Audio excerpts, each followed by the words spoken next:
Good morning, my dear students. I welcome you all for yet another English class. Hope you all are making the best use of these online classes. So now, coming to the point, we all celebrated the World Environment Day just 3 days ago. So why do we celebrate this day every year? So what is the objective of celebrating this day every year? So the main objective of celebrating this day is to spread the awareness among people about nature, and we can also take it as as a reminder for all the people to let them know that we have the responsibilities and we have a major role to play in preventing the loss of biodiversity and protecting the nature for our future. So why I'm talking about this today is, in this class I'm going to discuss the 4th chapter, that is Everything I Need to Know I Learned in the Forest, which is written by Vandana Shiva. So in this chapter we look at various things. She speaks about so many things here which is related to nature and biodiversity, and there are some terms that she discusses here. The first one, biodiversity, which means variety of living organisms in a particular planet, right? So in other words, we can say that variety of living organisms, that includes different kinds of plants, different kinds of animals, everything, or species.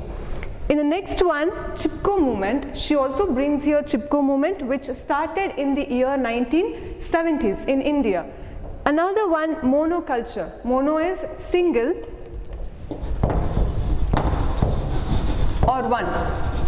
So we can also take it as monocultivation. Monocultivation is cultivation of single crop. And then Navadanya farm, which was established by Vandana Shiva. So these are the things that we are going to discuss in this class. So before that, it is very important to know about Vandana Shiva. So who is Vandana Shiva? Vandana Shiva is a famous or well-known personality, and she is an Indian scholar and scholar and writer. She has written more than 20 books. She is an eco-activist. She is an environmentalist, and she is an anti-globalization author. So as I said, so now we have to look at her childhood and experience that shaped her interest in ecology. So she took the initiative to protect our nature. So what ignited her interest towards these movement or towards the protection of nature? So the first thing, as I said, her environment, where she was born and brought up, the environment, her surrounding, that ignited her interest in ecology, because she was born in Dehradun and she grew up in the foothills of Himalaya.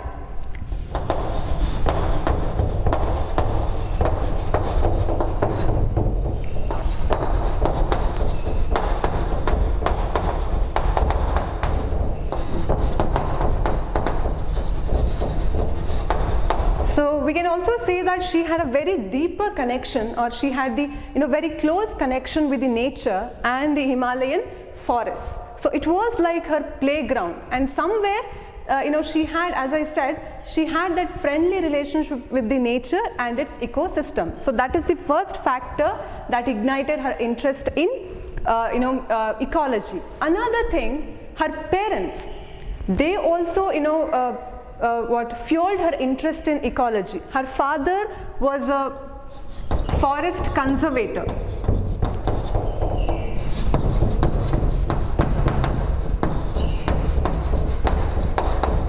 So what do you mean by forest conservator? Even he dedicated his life in protecting forests and trees. So forest conservator is nothing but the one who manages the issues related to forest and wildlife. So even he had that interest towards nature and its protection. So another one, her mother, even she was a farmer. Her mother was a farmer.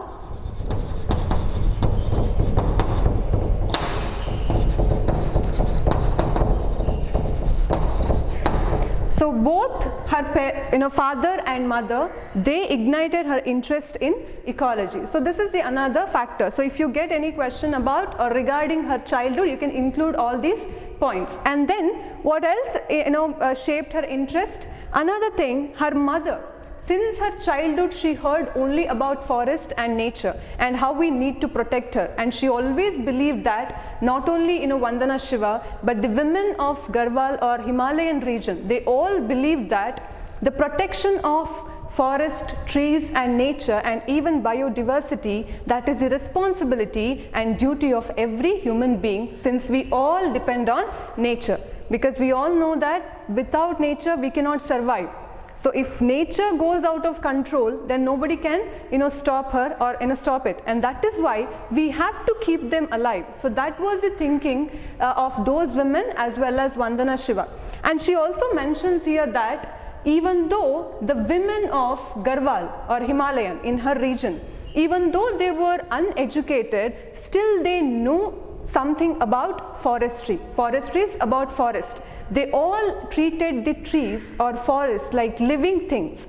They never treated them as non-living things, but they were all living things. And that is why, as I said, since her childhood she heard only about forest and nature. And another thing, her mother used to compose. When she was a child, her mother used to compose the poems and songs related to nature and forest and Indian civilization, and this too fueled her interest in ecology. So these are the childhood and experience that shaped Vandana Shiva's interest in ecology. This can also be asked for 1 mark. Her mother used to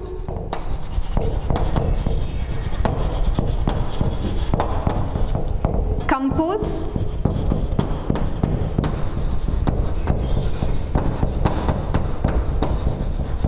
songs and poems related to trees,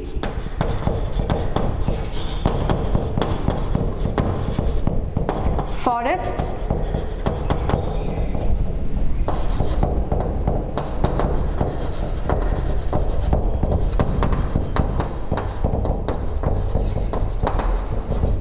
and Indian civilization. So this is all about her childhood experiences. And now let's look at Vandana Shiva as an activist. So how she indulged herself, how she involved herself in the movement. So Vandana Shiva as an activist.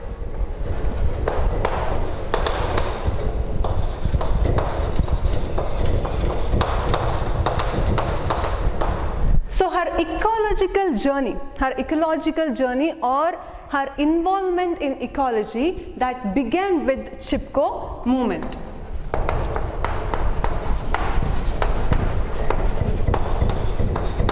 So it came into existence in India in the year 1970s. So when it entered even Himalayan, Garhwal region, Vandana Shiva voluntarily decided to become the one in the movement. She voluntarily joined or decided to join Chipko movement. So now, what do you mean by Chipko movement?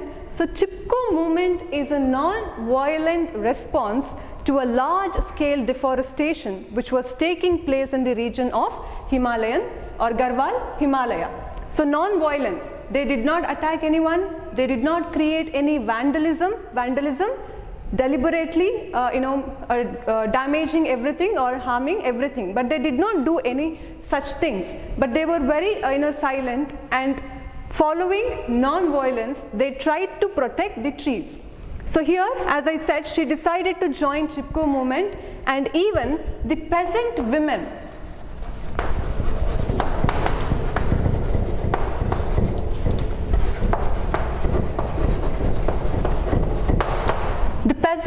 of Garhwal region, they too joined their hands with Vandana Shiva. They too participated in Chipko movement. So as I said, she was an active participant in Chipko movement. So remember the meaning of Chipko movement. Again, I am repeating, Chipko movement is a non-violent response to the large-scale deforestation which was taking place in Himalayan region.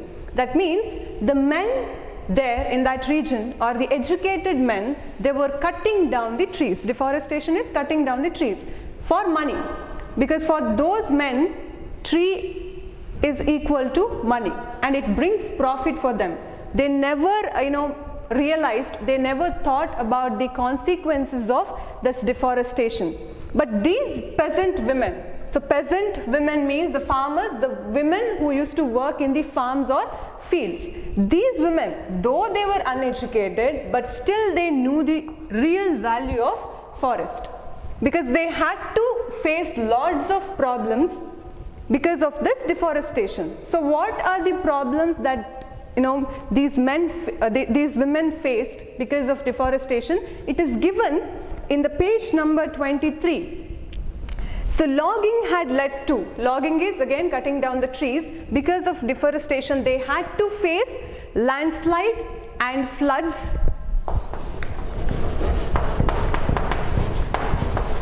They had to face landslides and then floods and scarcity of water, scarcity of firewood, and then soil erosion. So these are the problems that they had to face because of deforestation. So now, why did landslide happen? So, or usually why does landslide happen? Because of the deforestation. Usually what happens? The trees, they capture rainfall and they release it slowly as streams and pure water. But when the deforestation was taking place there, they had to face all these problems, and that is why these women came out in defense of forest, and they bravely stood embracing the trees when the men came there to cut down the trees, and they told them audaciously, very bravely, that the real value of trees lie, the real value of forest or trees that lies not in the timber or a dead tree, but the real value of forest or tree that lies in the springs and streams, which gives life to lots of people. So that is why they were educated about trees and forest, and that is why they say the real value of forest or trees, springs and streams. Again, this is important for 1 mark. So these are the role which was played by those peasant women or uneducated women. So along with Vandana Shiva. So she also mentions that Vandana Shiva learned about environmentalism from these women. So as I said, here it is not necessary for everyone to be educated to know these basic things. So somewhere the educated people, they fail to understand these things. So that is why they wanted to protect their nature, they wanted to protect their future, and that is why they came in defense of these forests, and they participated in Chipko movement, and they were even ready to sacrifice their own lives for trees and forest. And Vandana Shiva, as I said, she too worked very hard in the protection of nature and forest. She spread the message of afforestation and also what happens if deforestation takes place continuously or constantly. So that is why she led Padayatras, and she also documented the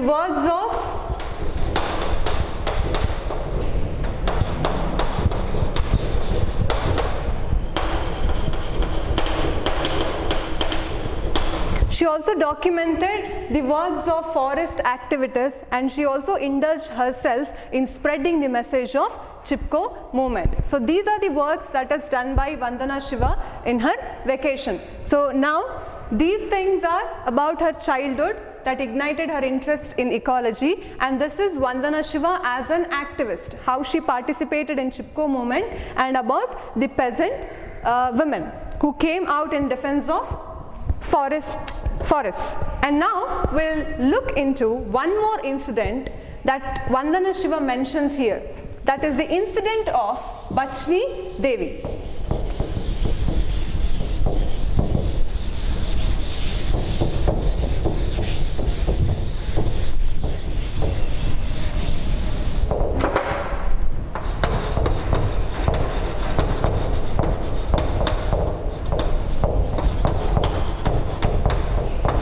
So again, this incident is important for 4 marks. So again, this incident is prescribed in the page number 23. So this is one of the dramatic incident that took place in the place called Advani.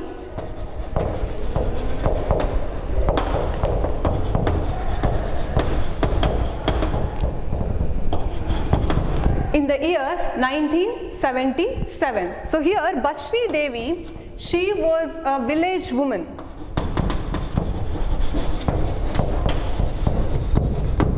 And she stood against, or she protested against her own husband.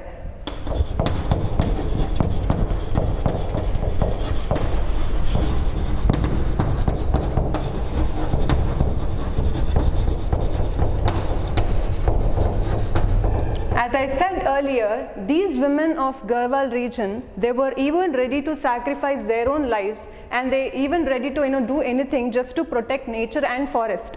So here Bachni Devi also did the same thing. When her husband obtained or got the contract to cut down trees, she did not care that he was her husband, and she protested even her husband, that because he shouldn't have agreed for that contract, but still even though he knew that these women used to provide basic things for their homes, like firewood and fodder for their animals, still he obtained or got the contract to cut down trees, and that is why she opposed him and she stood against her own husband. And not only that, the women of Garhwal women, they all came and joined that protest, and they all hold the lighted lanterns. So how did they protest? By holding lighted lanterns.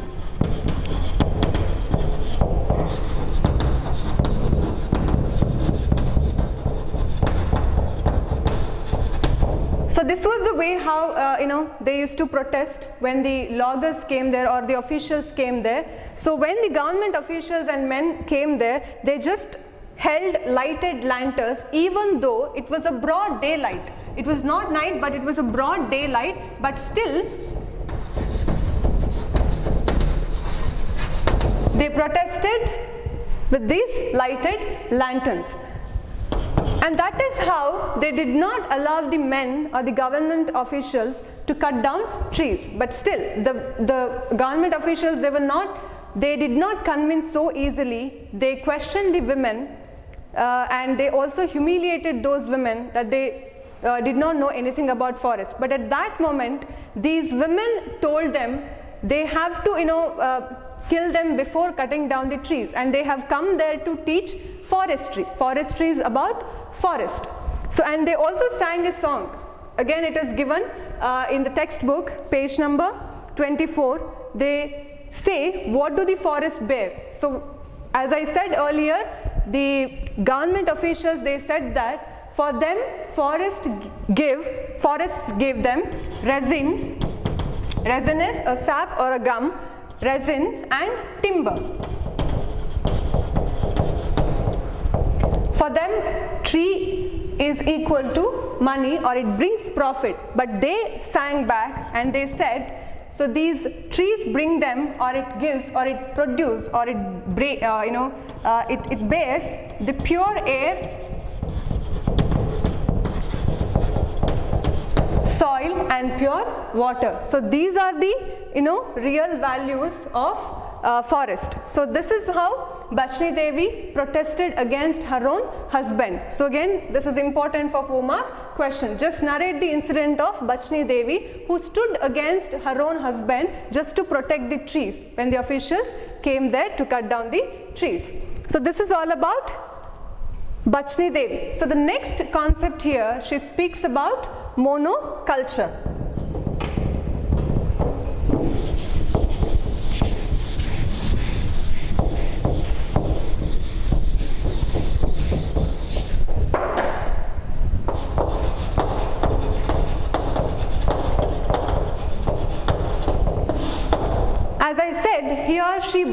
concept of monoculture. So what do you mean by monoculture? As I said, mono is one or single culture.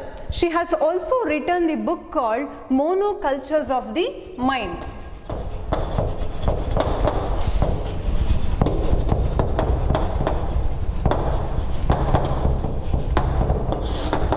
So how can we understand this monoculture of the mind? We can also interpret in this way that somewhere humans are being very selfish.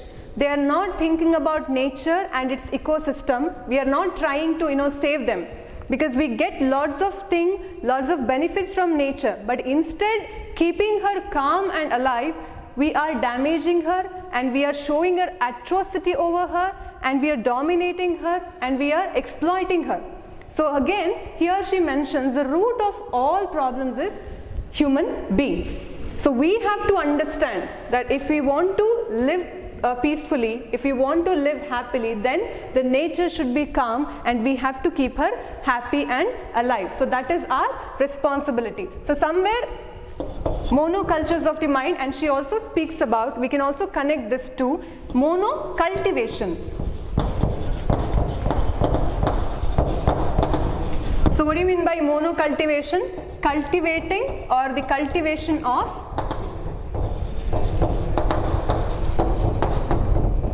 a cultivation of single crop. So she is against monocultivation. So what happens if we cultivate a single crop? Because she promotes and spread the biodiversity based farming. So there are some disadvantages of monocultivation. So because most of the farmers, they just depend on only one crop. So in case that crop fails, then they don't have any other options. And that is why here she says that it is better to follow the biodiversity based farming. So another problem of monocultivation, if you cultivate a single crop each year in the same place, what happens? It zaps. It draws all the nutrients from the earth, and then it leaves the soil infertile and very weak. Then it won't support the soil or it won't support the plant to grow healthily. So that is why she proposes and she promotes biodiversity based farming. So by using or following biodiversity based farming, they can produce more yield, and also they can produce both qualitative and quantitative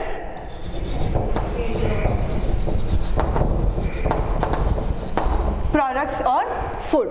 And because of this monocultivation, the same thing happens when the soil becomes infertile. The farmers decides to use chemicals. Because of using chemicals, what happens? They cannot produce a good or qualitative food. Because Vandana Shiva mentions in one of her essays, good food begins with a good seed. So seed is very important. If you use the toxic seed, then definitely you cannot produce a qualitative food. But using or following organic farming, so organic farming is natural, without using chemicals, and that is why she proposes organic or biodiversity based farming. They can produce both qualitative and quantitative food. And she also says that this is the answer. What is the answer? Biodiversity based farming and organic farming is the answer to the nutrition crisis.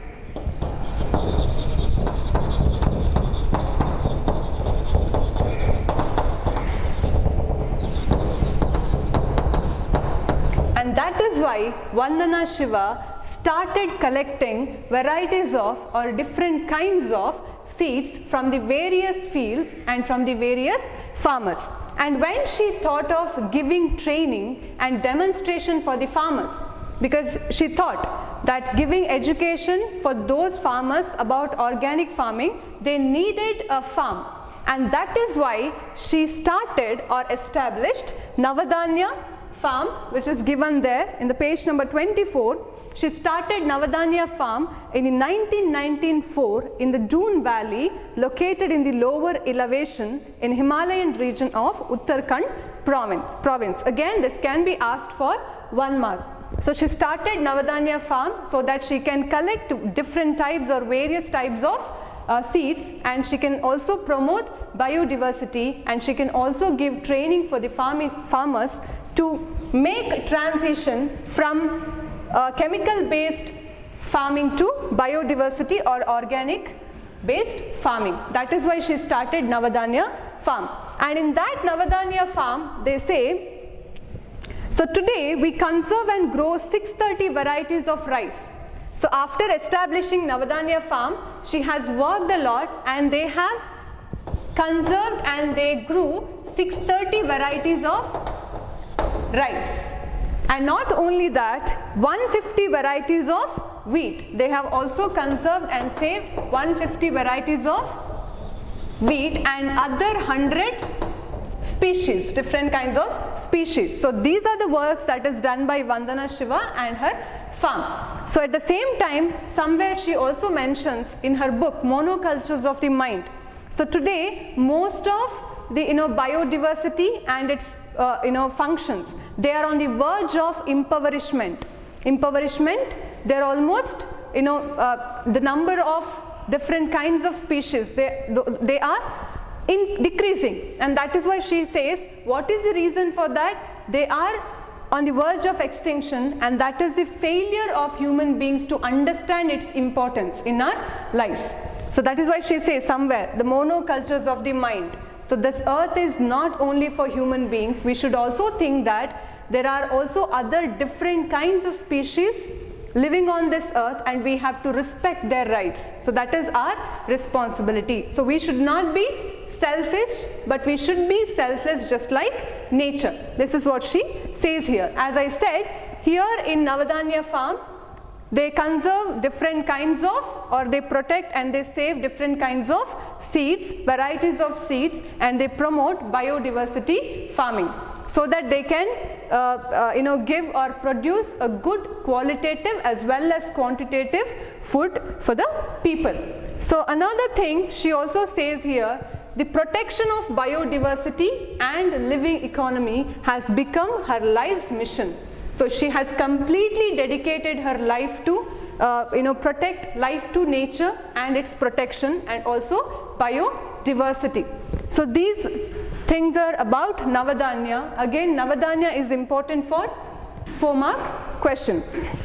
Further she says, Navadanya, the movement for biodiversity conservation and organic farming that she started in 1987. Look at that.